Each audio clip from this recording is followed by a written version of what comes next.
पुरानी दिल्ली का चांदनी महल एरिया शहर के घनी आबादी वाले इलाकों में से एक है, जहां 2 किलोमीटर के रेडियस में लगभग 4 लाख लोग रहते हैं।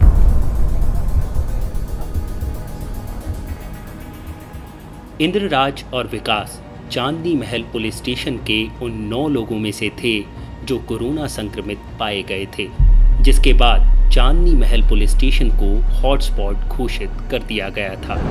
हमारा थाना हॉटस्पॉट बन गया था और हमारे थाने और हमारे इलाके की हालात थी कि हमारे पूरे थाने को सील करना पड़ा था। इसको कंटेनमेंट जोन बनाया गया था। जी, हमें भी इस दौरान हमें भी कोरोना हो गया था। जितना भय उस समय हमें लग रहा था, क्योंकि ये बीमारी इस तरह की थी, लोगों को इसके बारे में जानकारी कम थी। मैं ड्यूटी के दौरान ही कोरोना संक्रमित हुआ था, तो एक मन में शक था और इसी शक के आधार पर मैंने अपना टेस्ट करवाया, तो उसकी रिपोर्ट 15 अप्रैल को आई जो पॉजिटिव आई। ये दोनों चांदनी महल में चलाए गए उस रेस्क्यू ऑपरेशन का हिस्सा थे जो दिल्ली के निजामुद्दीन एरिया को हॉटस्पॉट घोषित किए जाने के बाद जमातियों के रेस्क्यू के लिए चलाया गया था। सत्तालाल मियाँ की तरफ 2 मस्जिद थी, एक बड़ी मस्जिद जो मेरे राइट में, उधर चमन वाली मस्जिद, एक बड़ी मस्जिद, इस तरह से 4-5 मस्जिदें थी जिनके अंदर उनको रेस्क्यू किया।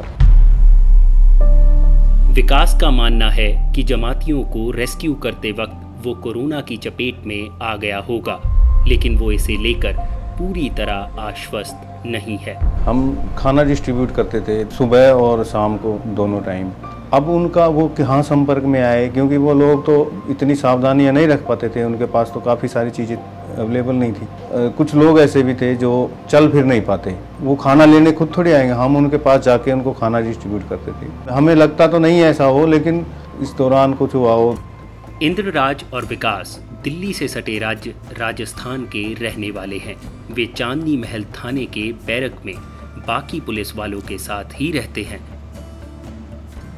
विकास और इंद्रराज के लिए वो वक्त काफ़ी मुश्किल था जब कोरोना संक्रमित होने के बाद दोनों ने ही अपने घर वालों को इसकी जानकारी ना देने का फैसला किया।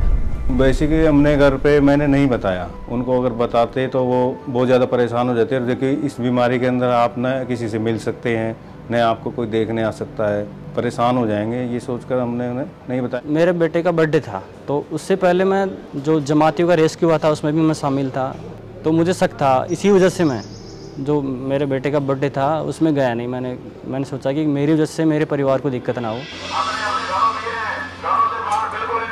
लॉकडाउन के दौरान दिल्ली पुलिस ने लोगों को जागरूक करने के लिए एक कैंपेन भी चलाई, जिसे नाम दिया गया दिल्ली पुलिस दिल की पुलिस। हेविली डेंसली पॉपुलेटेड इलाका है और इनके अंदर थोड़ा सा एक एजुकेशन की काफ़ी कमी है, तो जिसकी वजह से लोगों में इस तरह की भी बात थी कि नहीं, ऐसा कुछ नहीं है। मास्क को क्यों लगाया पुलिस को देख के? मास्क को हटाना नहीं है, आपकी सुरक्षा के लिए। लोगों को इस बारे में एजुकेट करने के लिए हमें काफ़ी मेहनत करनी पड़ी।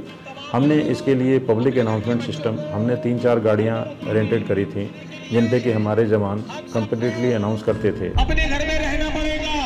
अहम रोल यही था कि जितना भी हो सके हमें जिस तरह के निर्देश दिए गए, लोगों को इस बीमारी के बारे में जागरूक करना, जिसके लिए हमने कई तरह के पोस्टर्स बनवाए, बैनर्स बनवाए, गली नुक्कड़ चौराहे पर लगवाए।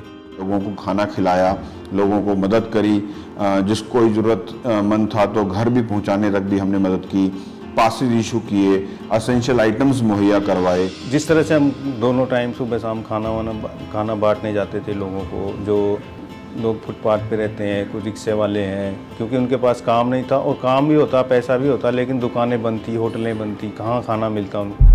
ये हमारा सबसे बढ़िया स्टेप रहा कि हम क्वारंटाइन पीरियड में यहाँ से हम बाहर नहीं गए। चांदनी महल पुलिस स्टेशन अब डी कंटेनमेंट जोन में आ चुका है और अब यहाँ लाइफ नॉर्मल हो चुकी है।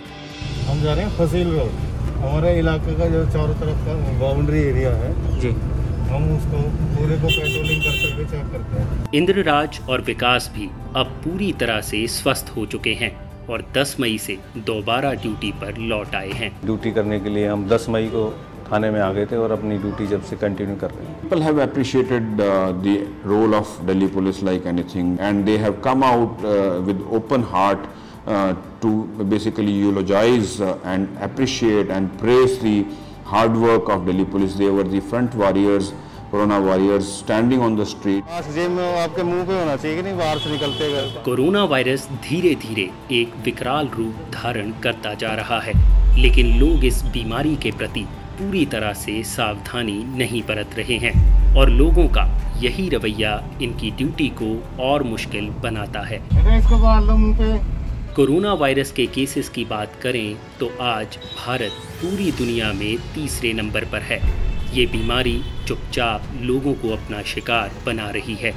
इंद्रराज और विकास जैसे पुलिस वालों के बारे में सोसाइटी अक्सर यही सोचती है कि कानून व्यवस्था बनाए रखना इनकी ड्यूटी है, लेकिन इस सब के बीच हम ये अक्सर भूल जाते हैं कि आखिर हैं तो ये इंसान ही। देखिए, रिस्क लगे या ना लगे, जो हमारा कर्तव्य है, ड्यूटी है हमारी, वो अगर हम अपने कर्तव्य से भाग नहीं सकते ना, ये तो हमें करना ही है। और हमें ड्यूटी करते हुए पहले भी हुआ है, ठीक हुए हैं, और दोबारा भी हो जाएगा तो भी ठीक हो जाएंगे, ऐसी कोई बात नहीं।